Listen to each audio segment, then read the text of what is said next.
GST।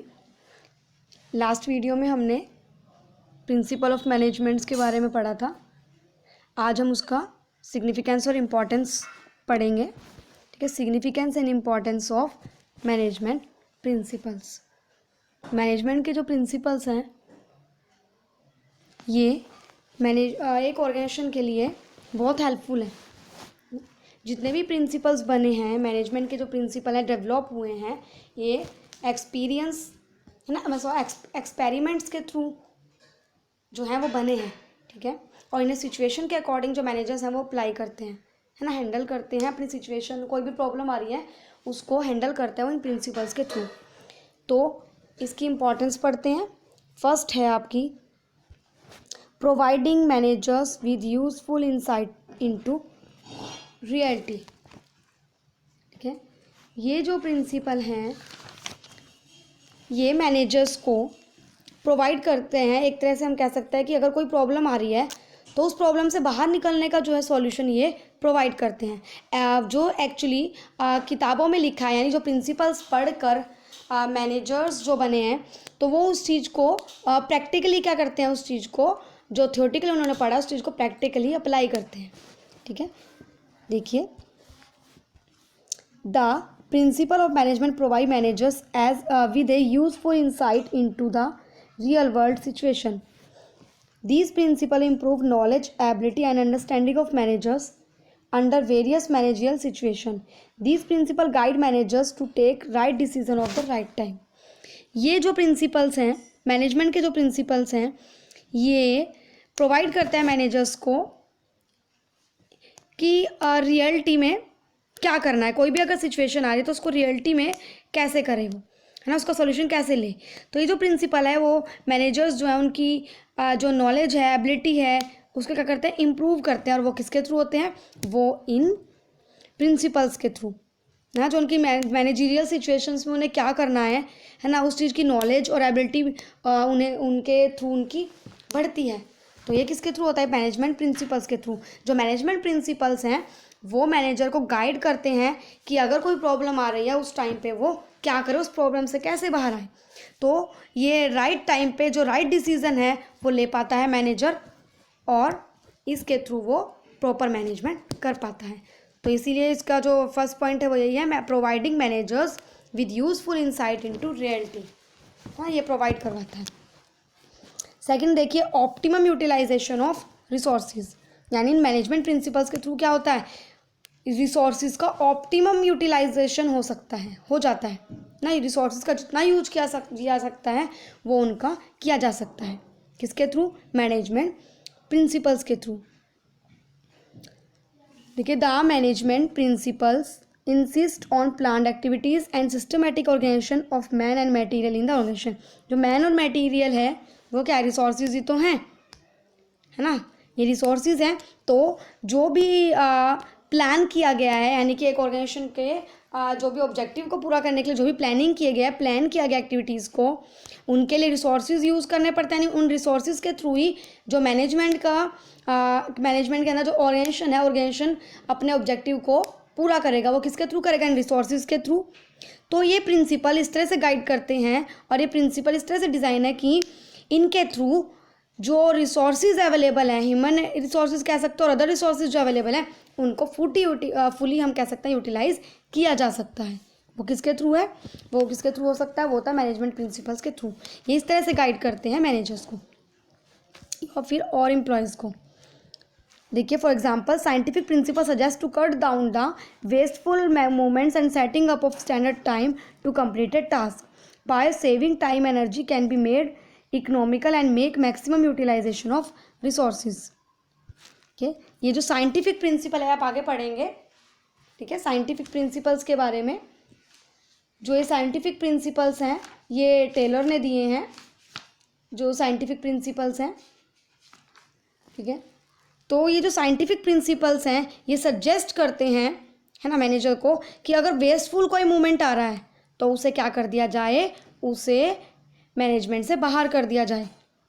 कोई wasteful movement आ रहा है ना, और किसी भी काम को करने के लिए क्या किया जाए, टाइम सेट कर दिया जाए, ताकि टाइम स्टडी के अकॉर्डिंग अगर वो काम होगा तो वो उस टाइम पे पूरा अगर होगा तो ना तो वेस्टेज होगी टाइम की, ना रिसोर्सेज की वेस्टेज होगी। अगर वो उस टाइम पे पूरा, तो वेस्टेज ऑफ टाइम बच जाएगा, सेविंग होगी टाइम की और एनर्जी सेविंग होगी। तो यही प्रिंसिपल यहाँ पे जो फॉलो किए जा रहे हैं, इसे प्रिंसिपल्स के थ्रू हमें ऐसे एग्जाम्पल से पता चलता है कि मैनेजमेंट के जो प्रिंसिपल्स हैं इनके थ्रू क्या होता है, इनके थ्रू जो वेस्टफुल मूवमेंट्स और वेस्टफुल जो रिसोर्सेज हैं उन्हें कट डाउन करके एनर्जी और टाइम को सेव किया जा सकता है, यानी कि प्रॉपर यूटिलाइज किया जा सकता है जो रिसोर्सेज अवेलेबल हैं, और जो रिसोर्सेज एक्स्ट्रा हैं उनको कट डाउन कर दिया जाता है। ठीक है, इसी के थ्रू क्या होता है, यानी कि मैनेजमेंट प्रिंसिपल्स क्या करता है, ये ऑप्टिमम यूटिलाइजेशन करता है रिसोर्सेज का और करवाता है। ठीक है, इसके थ्रू ऑप्टिमम यूटिलाइजेशन रिसोर्सेज का किया जा सकता है। नेक्स्ट आता है मीटिंग चेंजिंग एनवायरनमेंट रिक्वायरमेंट। ठीक है, जैसे हमें पता है कि जैसे हमारा, अगर हम कोई भी एनवायरनमेंट देखें, हमारा इंडिया से रिलेटेड एनवायरनमेंट देखें, बिजनेस से रिलेटेड, तो टाइम टू टाइम चेंज होता है ना, कभी कुछ, यानी टाइम टेक्नोलॉजी का एग्जांपल ही ले लो, इसमें आप बार बार नई नई टेक्नोलॉजी आती है, बार बार एनवायरनमेंट चेंज हो रहा है कि आज एक टेक्नोलॉजी है, कल दूसरी है, फिर तीसरी है, इन फ्यूचर कोई और टेक्नोलॉजी होगी, तो उसको हमें एक्सेप्ट करना है। अगर हम उसे एक्सेप्ट नहीं करेंगे तो क्या होगा, फिर हम उस मार्केट में नहीं टिक सकते, है ना, अपने ऑब्जेक्टिव्स को पूरा नहीं कर पाएंगे अगर हम उस टेक्नोलॉजी को एक्सेप्ट नहीं कर रहे।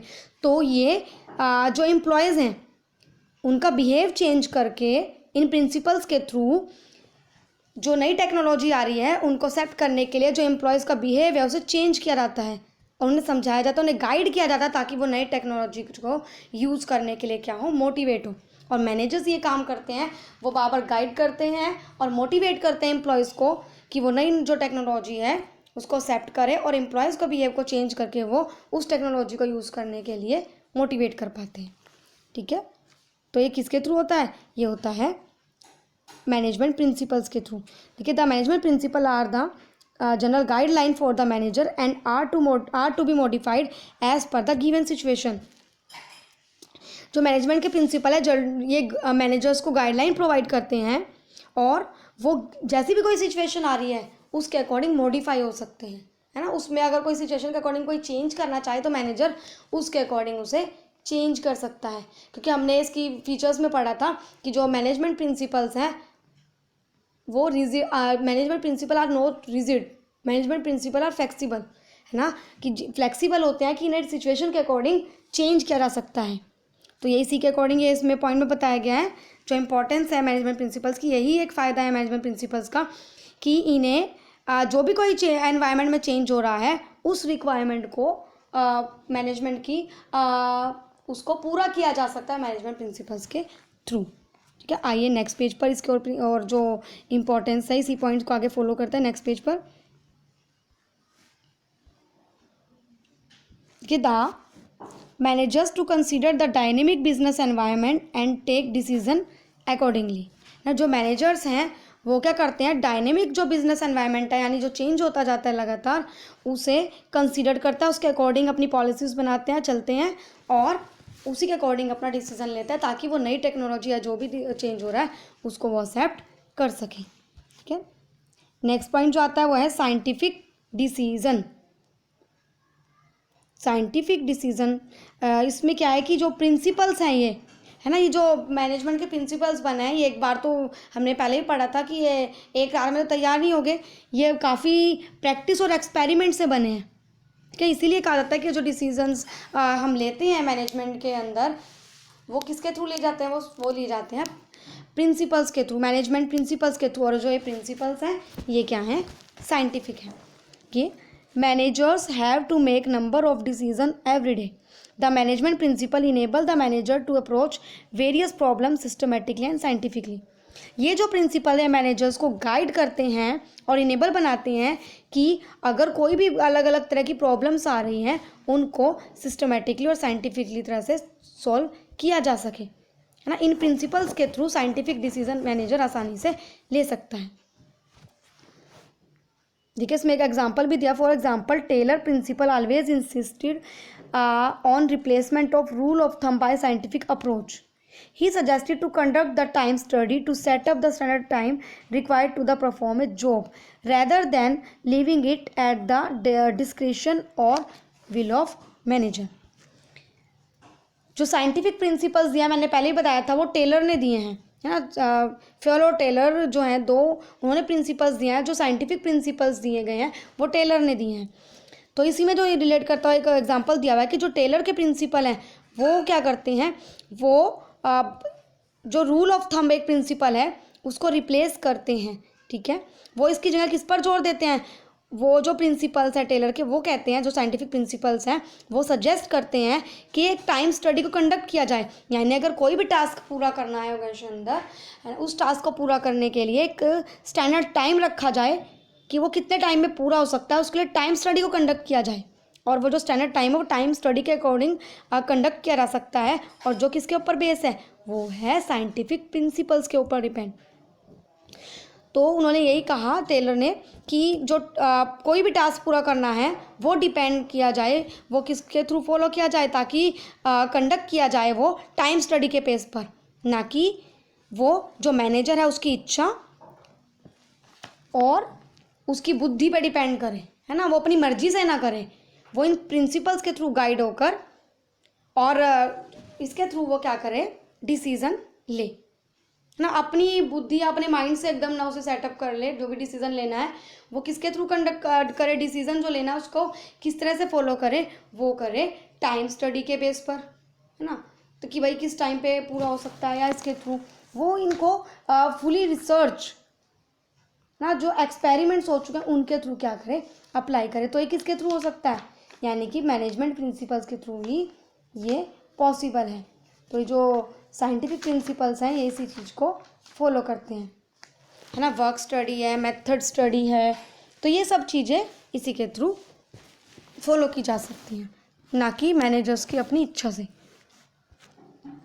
नेक्स्ट आता है फुलफिलिंग सोशल रिस्पॉन्सिबिलिटी, यानी इसके थ्रू मैनेजमेंट प्रिंसिपल्स के थ्रू फुलफिल की जा सकती है जो सोशल रिस्पॉन्सिबिलिटी है ना। एक ऑर्गेनाइजेशन के मैनेजर्स की जो सोशल रिस्पॉन्सिबिलिटी है उनको पूरा किया जा सकता है मैनेजमेंट प्रिंसिपल्स के through. Management principle are not only act as guideline for achieving organisational objective, but these principle also guide the manager to perform social responsibility. यानी मैनेजमेंट प्रिंसिपल हैं, ये सिर्फ गाइड नहीं करते कि जो ऑर्गेनाइजेशन के ऑब्जेक्टिव है उन्हें अचीव करने के लिए सिर्फ गाइड नहीं करते, ये प्रिंसिपल मैनेजर को गाइड करते हैं ताकि वो अपनी जो सोशल रिस्पॉन्सिबिलिटीज़ हैं उनको भी वो परफॉर्म कर सके साथ साथ। यानी ऑर्गेनाइजेशन के ऑब्जेक्टिव को पूरा करने के साथ साथ जो एक ऑर्गेनाइजेशन के सोशल ऑब्जेक्टिव है उनको भी पूरा किया जा सके। देखिए, for example the principle of fair remuneration insist on adequate salary to employees and take care of employees also. जो एक प्रिंसिपल है ये प्रिंसिपल फ्योल का है कि प्रिंसिपल ऑफ फेयर रेम्यूनरेशन, यानी कि जो फेयर रेम्यूनरेशन का मतलब होता है जो जितना काम कर रहा है उसके हिसाब से उसे सैलरी देना, है ना। ये नहीं कि सबको इक्वल, जो जैसा काम कर रहा है उसके अकॉर्डिंग उससे रिलेटेड उसे रेम्यूनेट करना, यानी उसे सैलरी वगैरह देना। रेम्यूनरेशन होता है पारिश्रमिक देना, जितना वो मेहनत करा उसको उसका पैसा देना। तो इस प्रिंसिपल में यही बताया गया कि रेम्यूनरेशन फेयर होना चाहिए ना, जो भी एम्प्लॉयज़ काम करें उनके अकॉर्डिंग उन्हें सैलरी दी जाए ताकि जो एम्प्लॉयज़ की है वो केयर की जा सके। तो एक इस तरह से क्या हो रहा है, इस तरह से जो सोशल रिस्पॉन्सिबिलिटी है वो पूरी हो रही है, और जो उनका रेम्यूनरेशन बनता है वो उनको मिल रहा है, और जो उनका कह सकते हैं लिविंग ऑफ स्टैंडर्ड है एम्प्लॉयज़ का वो अपना सही तरह से फॉलो कर सकते हैं। तो ये सोशल रिस्पॉन्सिबिलिटी अलग अदर वे में भी हम कह सकते हैं पूरी हो सकते हैं, यानी कि इस पॉइंट के थ्रू यही कहा जा रहा है कि जो मैनेजमेंट के प्रिंसिपल्स हैं वो क्या करते हैं, वो सोशल रिस्पॉन्सिबिलिटी को भी फुलफिल करने में मैनेजर्स की हेल्प करते हैं। ठीक है, आइए नेक्स्ट पेज पर इसके 2 पॉइंट्स और हैं। देखिए, management training and education and research. जो मैनेजमेंट के प्रिंसिपल्स हैं ये क्या करते हैं, ये प्रिंसिपल्स जो हैं बार बार मोटिवेट करते हैं मैनेजर को कि प्रॉपर ट्रेनिंग जो है एम्प्लॉयज़ की डेवलपमेंट की रिक्वायरमेंट है ना, ये प्रिंसिपल्स बताते हैं और बार बार मोटिवेट करते हैं कि हर लेवल, यानी मैनेजमेंट के जितने लेवल्स हैं, टॉप लेवल, मिडल और लोअर लेवल, हर लेवल पे क्या ज़रूरत है, हर लेवल पर ट्रेनिंग की रिक्वायरमेंट है। नीचे जिस भी लेवल पे जो होता है उस लेवल पे ट्रेनिंग दी जाए। देखिए, these principle provide organise body of knowledge to perform research work and generate more and more knowledge. They have provided new ideas, imagination and base for the research and development. They act as base for management training and education. ये जो principles हैं ये organise body जो है, knowledge of body organised provide करते हैं ये principles, ताकि जो रिसर्च वर्क है और ज़्यादा जो नॉलेज प्रोवाइड हम करना चाहते हैं वो हम गेन कर सकें. दे प्रोवाइड, इसके लिए वो क्या करते हैं, न्यू आइडियाज़, न्यू इमेजिनेशन क्या करते हैं, वो हम गेन कर पाते हैं, यानी मैनेजर गेन कर पाता है. पर वो किसके थ्रू कर पाते हैं, रिसर्च और डेवलपमेंट के थ्रू. वो किसके थ्रू होती है रिसर्च एंड डेवलपमेंट, वो होती है through training, through education, through research. तो इस पॉइंट के थ्रू हम यही कह सकते हैं कि जो मैनेजमेंट के प्रिंसिपल्स हैं वो क्या करते हैं, वो बार बार मोटिवेट करते हैं कि जो मैनेजर है ना वो बार बार क्या करे, ट्रेनिंग डेवलपमेंट हो सके एम्प्लॉयज़ की और हर लेवल पर. इसका एग्जांपल भी दिया. For example, professional courses such as BBA MBA also teach the principle as part of their curriculum. यानी कि जो MBA BBA जो प्रोफेशनल कोर्सेज हैं, जो ये प्रिंसिपल्स हैं मैनेजमेंट के, ठीक है, इन्हें भी क्या किया जाता है, इन्हें जो उनका करिकुलम है MBA BBA का उसमें इन्हें इंक्लूड किया जाता है, उन्हें पढ़ाया जाता है प्रोफेशनल्स को. तो इसके थ्रू वो क्या आ रहे हैं, इसके थ्रू क्या हो रहे हैं, वो ट्रेंड हो रहे हैं, उन्हें एजुकेशन मिल रही है और उसके थ्रू वो डेवलप हो रहे हैं. तो ये मैनेजमेंट के जो प्रिंसिपल हैं ये क्या करते हैं, हर लेवल पर रिक्वायरमेंट के अकॉर्डिंग जो काम कर रहे हैं एम्प्लॉयज़ हैं हर लेवल्स पे, जितने भी सबॉर्डिनेट्स हैं, सुपीरियर्स हैं, उन्हें क्या करते हैं ये प्रिंसिपल गाइड करते हैं, उन्हें ट्रेनिंग प्रोवाइड करते हैं, उन्हें वो डेवलप होते हैं इसके थ्रू. नेक्स्ट देखिए, effective administration. This is the last point. Administration is the function of top level management. Administration का जो फंक्शन है वो टॉप लेवल के थ्रू किया जाता है, टॉप लेवल मैनेजमेंट करती है. इस फंक्शन में क्या होता है, इस फंक्शन में प्लान और पॉलिसीज़ जो हैं वो बनाई जाती हैं और उन्हें अप्लाई किया जाता है प्लान और पॉलिसीज़ को. तो जो मैनेजमेंट के प्रिंसिपल से गाइड करते हैं कि जो एडमिनिस्ट्रेटिव पॉलिसीज़ हैं उनको सिस्टमेटिक तौर पर ऑर्गेनाइजेशन में अप्लाई किया जा सके. ठीक है, देखिए, in this function major plans and policies are form, apply की जाती हैं. The management principle act as guidelines and base to form administrative policies. यानी ये गाइड करता है, मैनेजमेंट के अंदर गाइड करते हैं प्रिंसिपल कि जो एडमिनिस्ट्रेटिव पॉलिसीज़ हैं उनको सिस्टमेटिक तरह से एक ऑर्गेनाइजेशन के अंदर कराया जा सके. तो एडमिनिस्ट्रेटिव अगर हम बात करें इफेक्टिव एडमिनिस्ट्रेशन की, तो वो किसके थ्रू हो सकता है, वो जो ये प्रिंसिपल है इनके गाइडलाइंस के थ्रू. कि फॉर एग्जांपल भी दिया हुआ है कि ये principle of unity of command leads to systematic functioning of the organisation and avoid confusion. एक प्रिंसिपल है यूनिटी ऑफ कमांड. ठीक है, इसमें क्या होता है यूनिटी ऑफ कमांड में कि जो ऑर्डर मिलता है वो एक बॉस के थ्रू मिले, है ना. अगर एक पर्सन को अलग अलग जगह से ऑर्डर मिलेगा, एक पर्सन को एक उसके डिपार्टमेंट से रिलेटेड उसके हेड ने अलग बुला लिया, दूसरे डिपार्टमेंट के हेड ने अलग बुला लिया, अदर जो पर्सन है वो भी उसे एक टाइम पे बुला रहे हैं, कॉल कर रहे हैं, तो वो कंफ्यूज हो जाएगा कि मैं किसका वर्क हुआ पूरा करूं या किसकी सुनूं, है. तो इस चीज़ से बचने के लिए कि प्रिंसिपल बनाया गया, यूनिटी ऑफ कमांड जो है डेवलप किया गया, ताकि जो कन्फ्यूज़न है उससे बचा जा सके और सिस्टमेटिक फंक्शनिंग जो है वो ऑर्गेनाइजेशन के अंदर हो सके. तो ये इफेक्टिव एडमिनिस्ट्रेशन के अंदर ही आता है ना, कि जो गाइडलाइंस हैं ये प्रिंसिपल्स के थ्रू ये होती हैं कि इन प्रिंसिपल्स के थ्रू जो सिस्टमेटिक फंक्शनिंग है वो हो सके, है. जो प्लान्स पॉलिसीज़ बनाई गई हैं और इनके थ्रू जो एडमिनिस्ट्रेटिव पॉलिसी बनाई गई हैं जैसे, तो सिस्टमेटिक वर्किंग एक ऑर्गेनाइजेशन के अंदर हो सके, ताकि जो कन्फ्यूज़न है ना, जो उससे बचा जा सके. तो एक एग्जांपल है, उधर एग्जांपल भी इसमें पुट हो सकते हैं. ठीक है, यहाँ पे आपका जो टॉपिक है वो ख़त्म होता है. आज हमने सिग्निफिकेंस और इम्पोर्टेंस पढ़ी है मैनेजमेंट प्रिंसिपल्स की. नेक्स्ट टॉपिक नेक्स्ट वीडियो में करेंगे. जितना कराया गया इसे आज आप नोट डाउन पॉइंट्स को इन्हें करें. ठीक है, इनके नोट्स प्रिपेयर कर लें. Thank you.